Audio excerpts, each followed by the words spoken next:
Hello students, I am Professor Suresh Mane, working at Girijabai Sale Institute of Technology in Karwar, Karnataka. So I thought we'll have a discussion on heat exchangers with focus on plate type heat exchangers, because in the subject heat transfer we study about heat exchangers.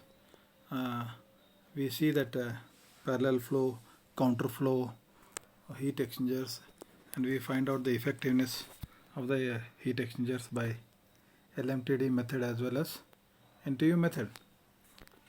But in real life, I had the opportunity to work with railways, and there I saw that they do not use that shell and tube heat exchangers, which we are studying in our normal curriculum, but they use plate type heat exchangers. So I thought I'll share my views with you. You can see the sketch here, very beautiful it is given. The plate type heat exchanger. Okay. So we'll see what's heat transfer, then what are heat exchangers, shell and tube heat exchanger, plate type heat exchanger, advantages and disadvantages of plate type heat exchangers. Heat transfer is a discipline of thermal engineering which concerns the generation, use, conversion of thermal energy, that is heat, between physical entities. Transfers is classified into various mechanisms such as thermal conduction, convection, and radiation, and transfer of energy by phase changes. Engineers also consider the transfer of mass of different chemical species, either cold or hot, to achieve heat transfer. While these mechanisms have distinct characteristics, they often occur simultaneously in the same system. We basically study heat transfer subject, so we have components like conduction, convection, and radiation separately we study, but actually in real life they all happen simultaneously.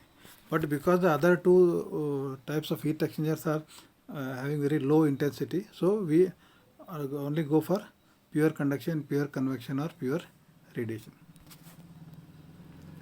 So the three modes are heat conduction, heat transfer through conduction, heat transfer through convection, and heat transfer through radiation. The heat conduction is also called as diffusion, is the direct microscopic exchange of kinetic energy of particles through the boundary between the two systems. Okay, this heat conduction means, suppose you have got a hot cup of tea and you keep a spoon, so that you will find that spoon becomes hot. Okay, this is a simple example of conduction. Because of that microscopic exchange of energy of the particles through the boundary between the two systems, the hot tea and the spoon becomes hot. Or else when you pour a hot tea into a steel cup, stainless steel cup, the steel cup becomes hot. This is because of conduction. When an object is at a different temperature from the other body or its surroundings, the heat flows from that body to the surroundings to reach the same temperature, at which point they are in thermal equilibrium. So normally the heat transfer will only take place when there is a temperature difference. Okay, like in electricity you have potential difference, voltage. So only when there is a potential difference there will be a transfer of electricity. Similarly,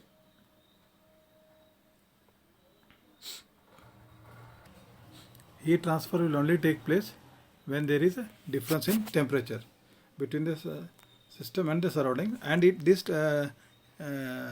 heat transfer will take place until the equilibrium is reached, that is both the system and surroundings are at same temperature.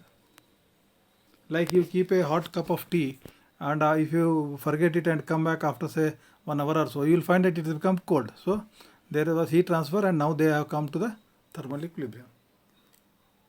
Similarly, there is a convection, when a bulk flow of liquid carries heat along with the fluid. Okay, convection means it is like fluid heat transfer, whether it's liquid or gas. The flow of the fluid may be forced by external processes or sometimes by gravity, by buoyancy forces, when the thermal energy expands the fluid. Okay, in the case of fire plume, or you can see even your solar water heaters. So solar water heater, the heat transfer takes place because of buoyancy only. difference in temperatures. So difference when the temperature of water changes, the density changes, and density changes, there is a flow of natural flow. All convective processes also move heat partly by diffusion as well. Another form of convection is forced convection.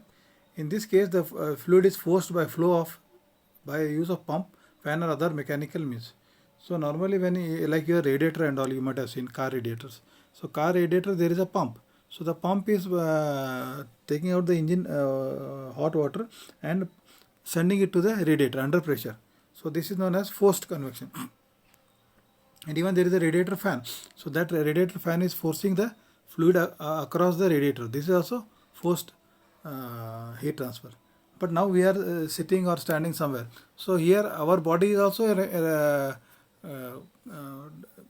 convecting heat, because body is say at 37 degrees centigrade and the ambient temperature is on 35. So the 2 degrees centigrade difference, the body is giving away heat in the form of conduction.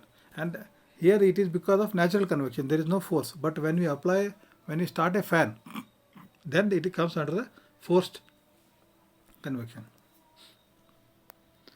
Then radiation, you know that sunlight comes from sun to earth. It comes by radiation only. It doesn't require any medium and all, and it goes through the photons, that is electromagnetic waves. It is transferred. So the three laws of heat transfer for conduction, convection, and radiation are: first, conduction, it is the Fourier's law; convection, the Newton's law of cooling; and for radiation, it is Stefan-Boltzmann law.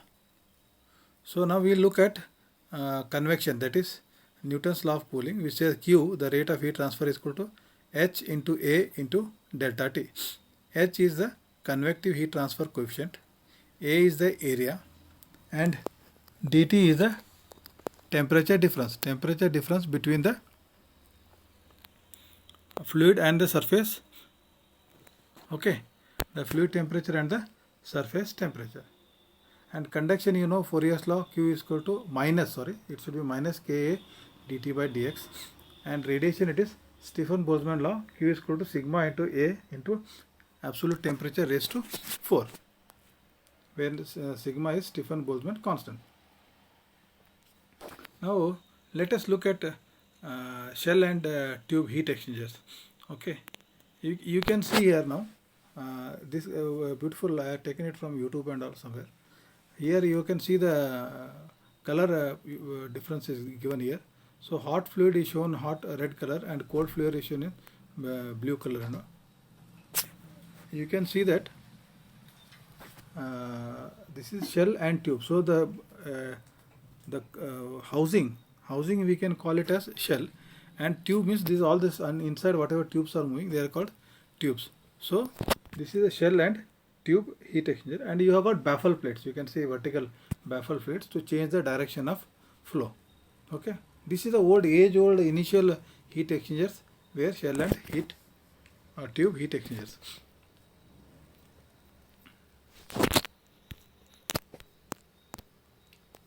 You can see the tubes, cross section of the tubes. You can see the tubes are given here, and shell also is, you can see the shell also.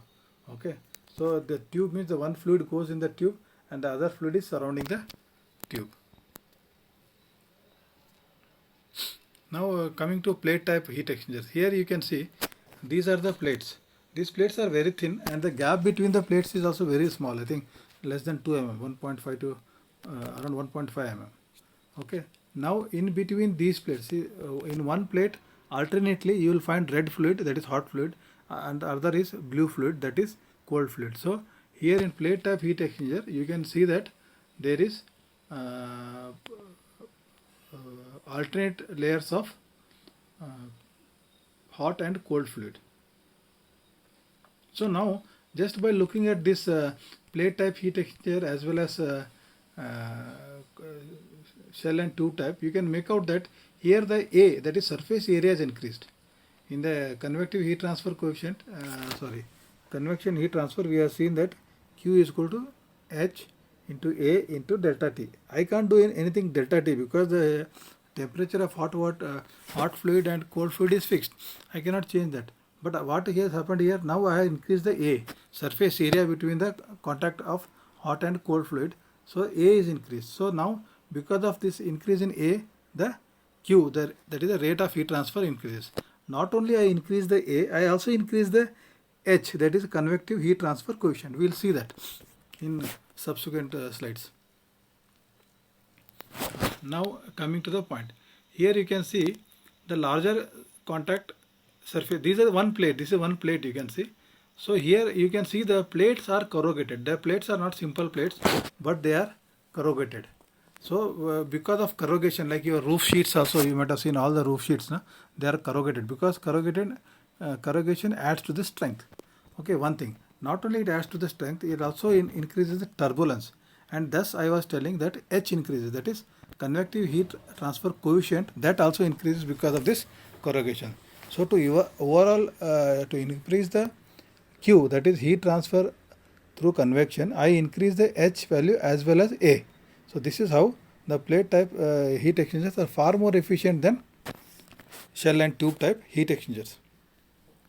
Now you can see a big heat exchanger.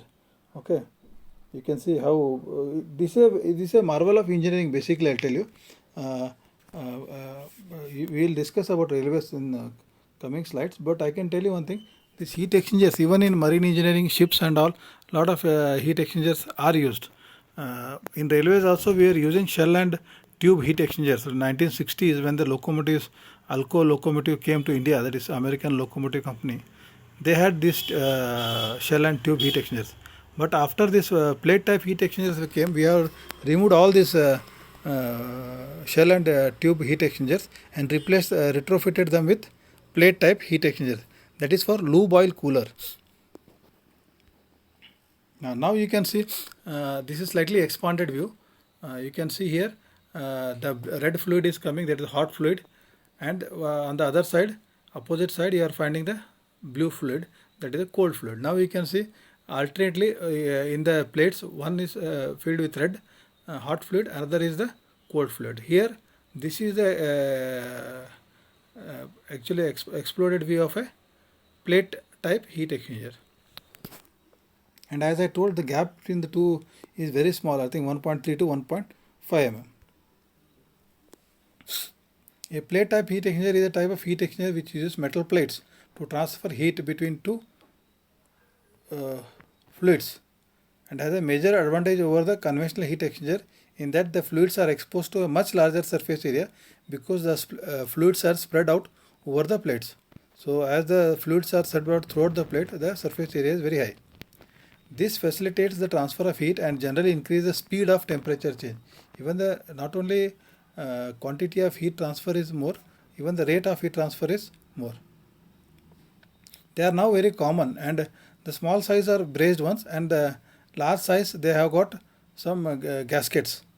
Okay. So you can find these are now found in the domestic heat exchangers, hot water for your geysers, and commercially also you have got a lot of heat exchangers.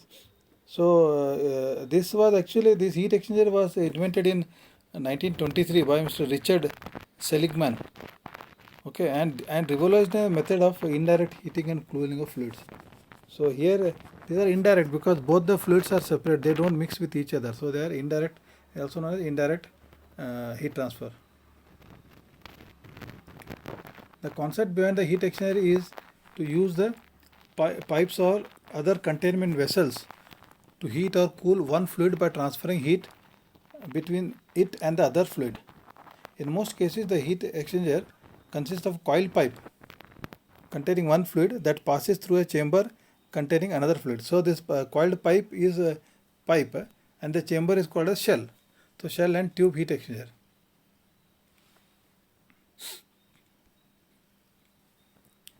The plate heat exchanger is a specialized design well suited for transferring heat between medium and low pressure fluids. So here actually the pressure, we don't deal with high pressure, we are dealing with high temperature but not high pressures.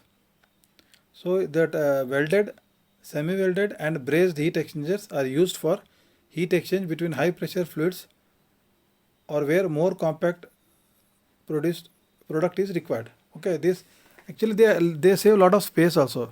Space in the sense, especially where space is a constraint, like locomotives. I don't have lot of space, so these occupy less space.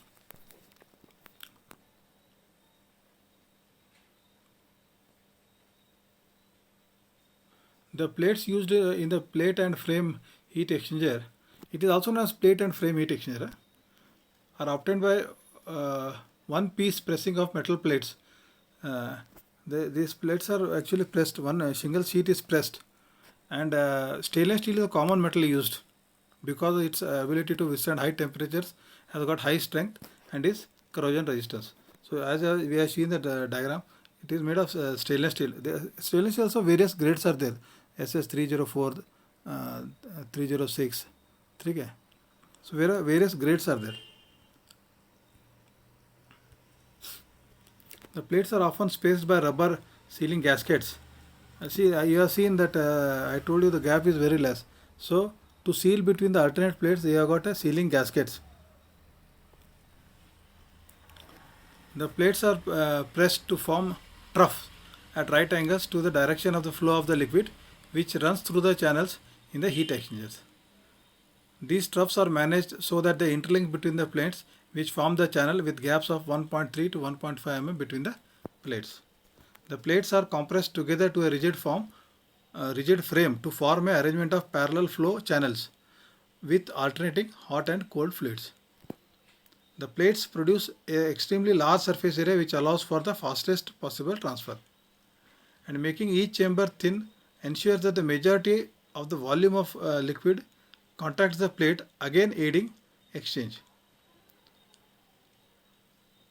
The trough also creates and maintain a turbulent flow in the liquid to maximize the heat transfer in the exchanger. This troughs also create a maintain turbulent flow. So the H, that is convective heat transfer coefficient value, that increases. Okay, the high degree of turbulence can be obtained at low flow rates, and high heat transfer coefficient can then be achieved.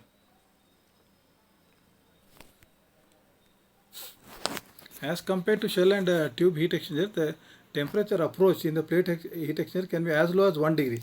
Just understand that approach can be 1 degree. The difference between the temperature between hot and cold fluid can be even 1 degree at the end.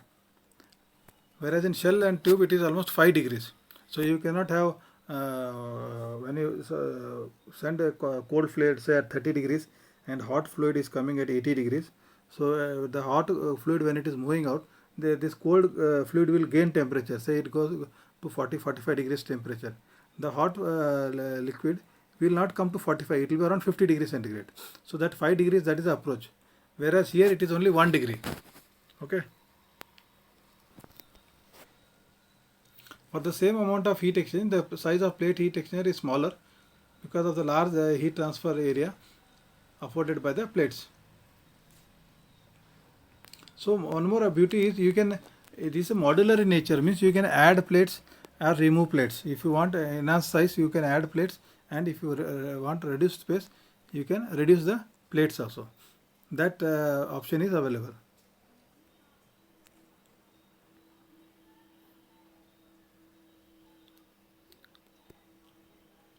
So this corrugations also, there are two types: intermeeting and chevron corrugations. So you find that in general, greater heat transfer enhancement is produced from chevrons for a given increase in pressure drop and are more commonly used than intermeeting corrugations.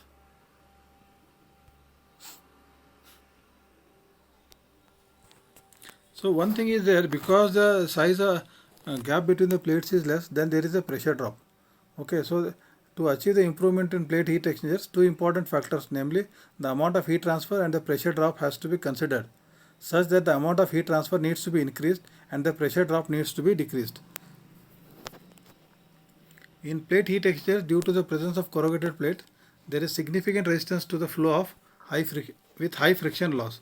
So because the gap is very low and it has got corrugations, to improve the value of H, what I was telling, but it also increases the friction loss. So when you are designing a heat exchanger, you have to consider both these factors. Normally this Reynolds number is for the flow.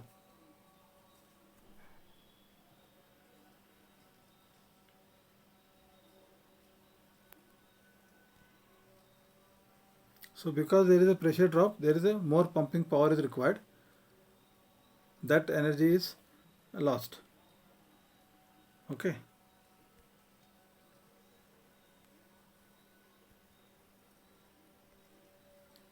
So in India, I have seen this alpha level plate heat exchangers. So these are the variety. This is from their website what I have drawn. If you visit any dairy industry or even distillery, where I have visited this dairy industries at Belgaum, Dharwad and all. There I have seen they use this alpha level is a company, Indian company, which produces this different types of plate heat exchangers. Like I was telling, brazed ones for small heat exchanger, then fusion bonded, then gasketed, then printed circuit, then welded spiral, then welded plate and block, then welded plate and frame, then welded plate and shell. So these are the various types of heat exchangers manufactured by Alpha Level.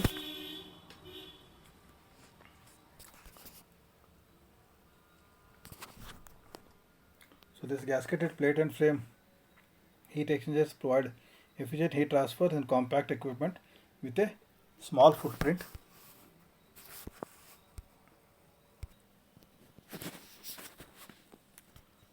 So this Alpha Level the manufactures this plate type heat exchangers which are flexible design and are easy to service and maintain. Basically, please understand that if the technology is good, then the maintenance also is low. Otherwise, now most of you people from coastal region, their relatives, friends are working in ships. So there also heat exchangers are used, IC engines are used, heat exchangers are used. So if it is having a reliable technology, then the maintenance aspects will be low. Otherwise, maintenance is a big issue and mechanical engineers are mostly involved in maintenance. So the product range is extremely wide and used in duties of for heating and cooling. Now I can give one example. I said that I visited dairy industries. So in dairy industry, I think you all drink this milk, pasteurized milk, na? Pasteurized milk it is called. Pasteurization means heating and cooling.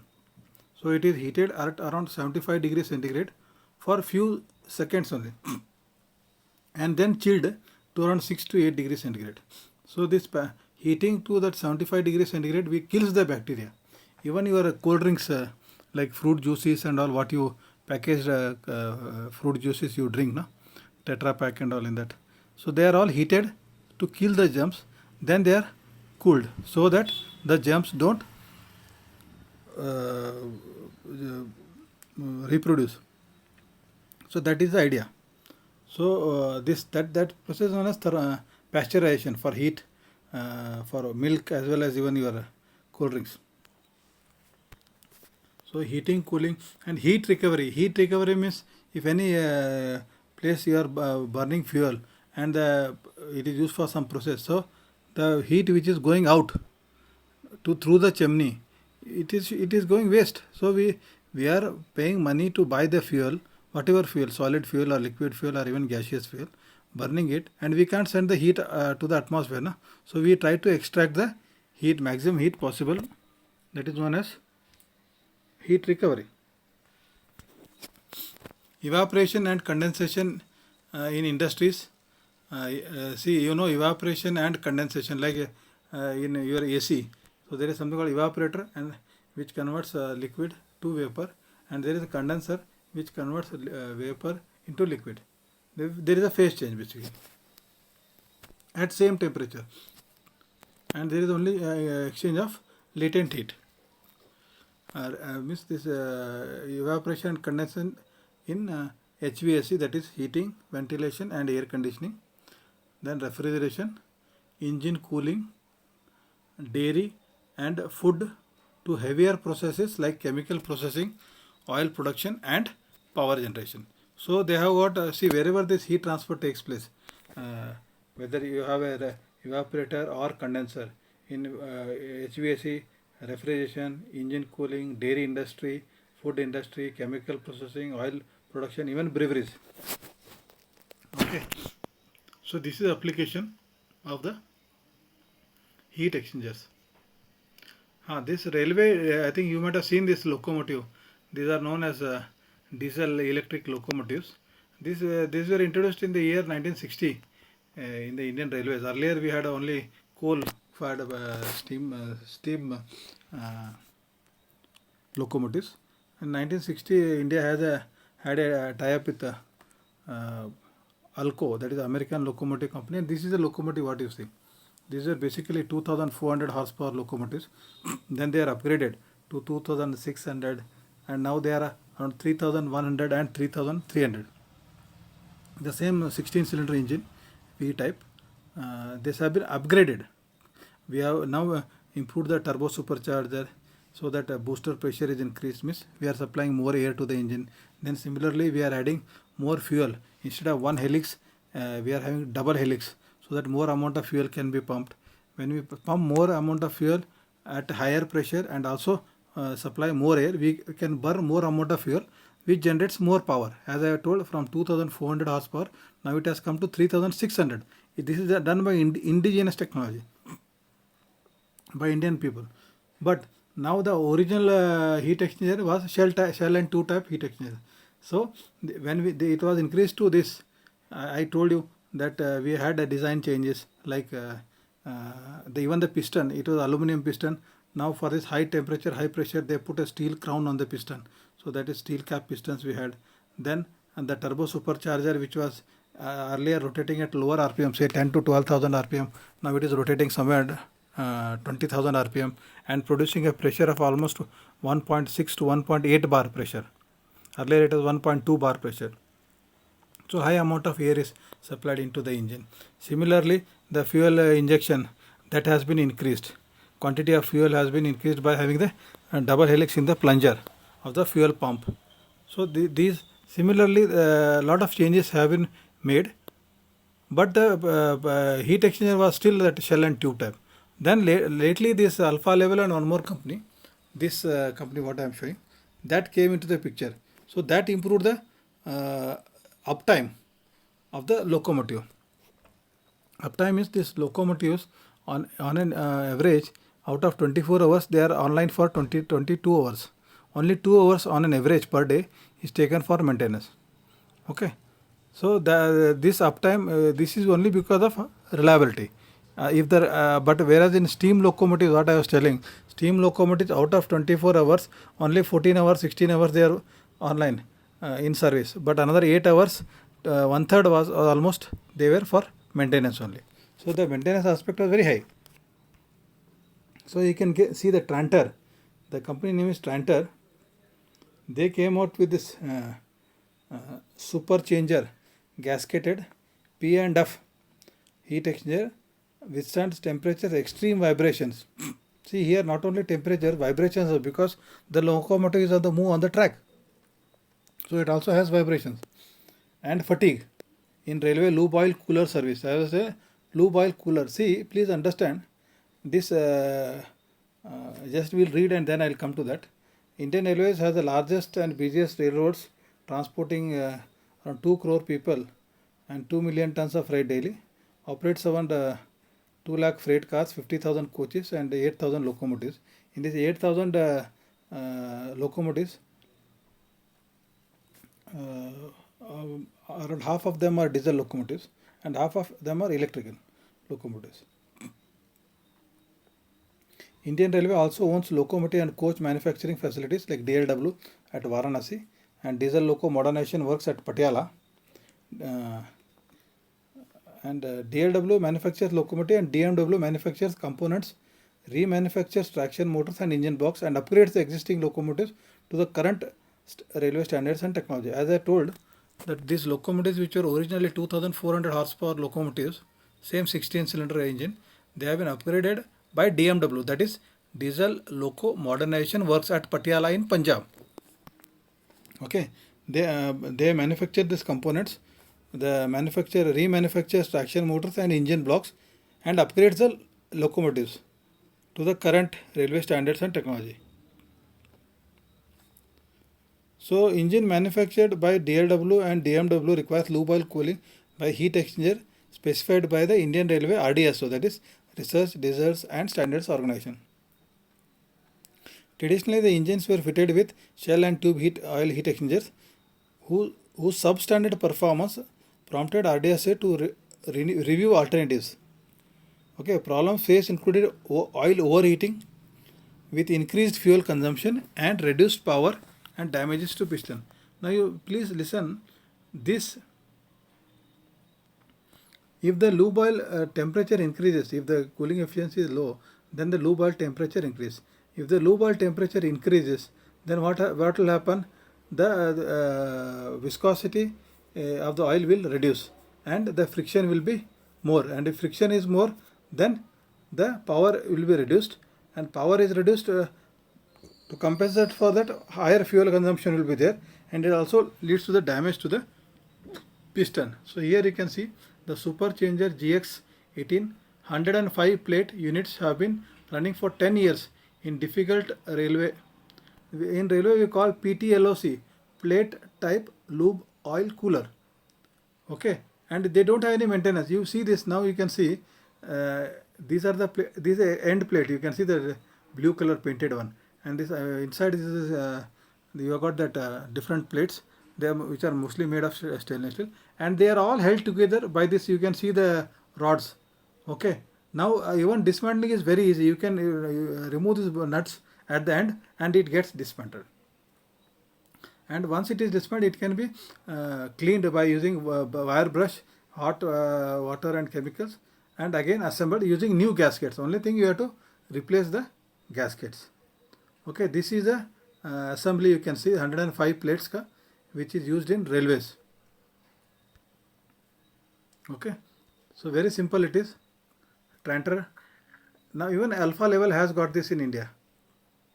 One more thing, just I wanted to tell, कि railway engine, if it is producing 3600 horsepower here, so that is the power generated brake power. But similar amount of power, 3600, as you know, the thumb rule is 1/3 of the power fuel energy whatever is supplied to the engine, 1/3 goes to the power generation.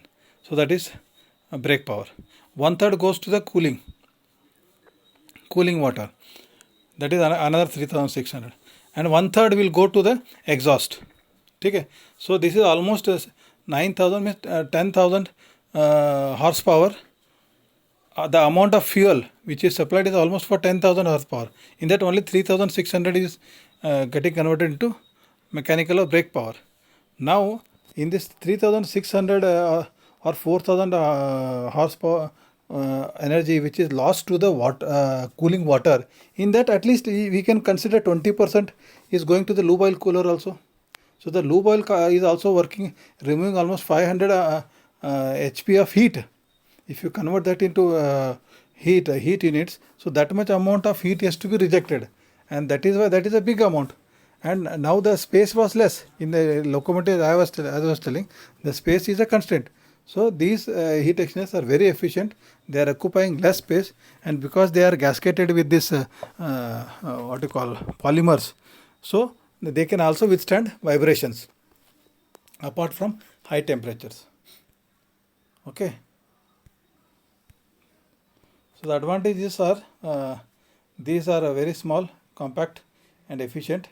They are very easy to dismantle. I have shown you the end. You have got nuts you can remove, and the rods you remove, and all the plates you can dismantle. And they have got corrugated plates, so they provide the turbulent flow and thus improve the value of convective heat transfer coefficient, that is H. And you can increase or decrease the size just by adding or removing the plates. Disadvantage is also, it is very expensive. Beginning only, it is very initial cost is very expensive. Then even titanium plates can be used, and the gaskets, they are made of not ordinary rubber, natural rubber, but high quality rubbers like Viton and all, synthetic rubbers basically. And you need to have proper torque, because when you are tightening this, because the gap is very small, so proper torque wrench has to be used for tightening assembly and disassembly. Okay. So any questions are there, you can type the questions. I will definitely answer the questions in the YouTube. Okay. I enjoyed making this video for you, and hope you also enjoyed. And Thank you very much for watching this and have a great time ahead. Best wishes.